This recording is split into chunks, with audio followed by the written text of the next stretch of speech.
Hello, my name is Jeff Pass. I'm a professor at Towson University.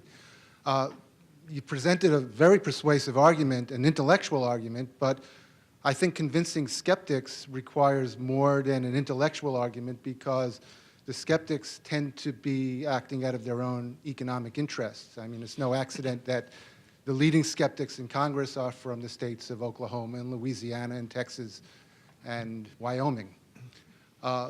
They're not really going to be persuaded by intellectual arguments as long as their interests are being threatened. So how do we address those kinds of economic and political opponents with large bankrolls? Another good question. Of course, we never get change in this country with 100% of the voters in the constituencies. It's a matter not of getting everybody, but getting enough. I don't imagine we'll ever persuade all of the skeptics. I do imagine that we might persuade enough of the public and ultimately enough of their representatives to get done what we need to get done.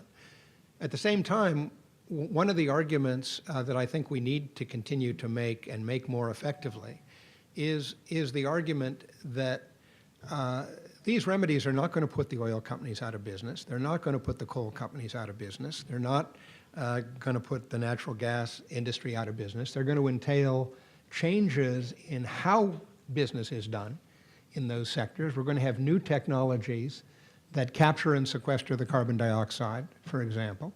We're going to have innovation. We're going to have jobs. We're going to have investment.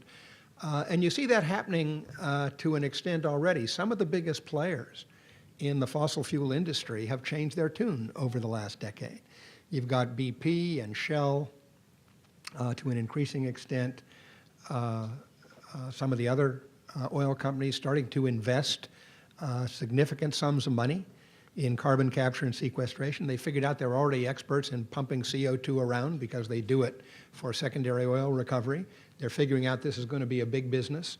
We're going to get a lot of these folks because they're going to ultimately understand that all businesses to survive and prosper need to change and adapt and innovate. And I think we're going to get a lot of these folks in the long run.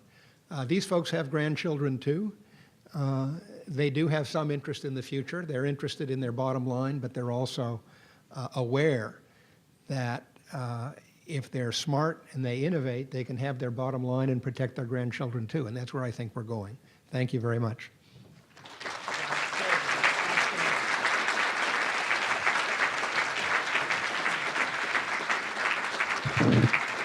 John, once again, let me offer our deep appreciation to you for coming out to be our keynote speaker and for giving such a compelling presentation and being so gracious about taking so many questions.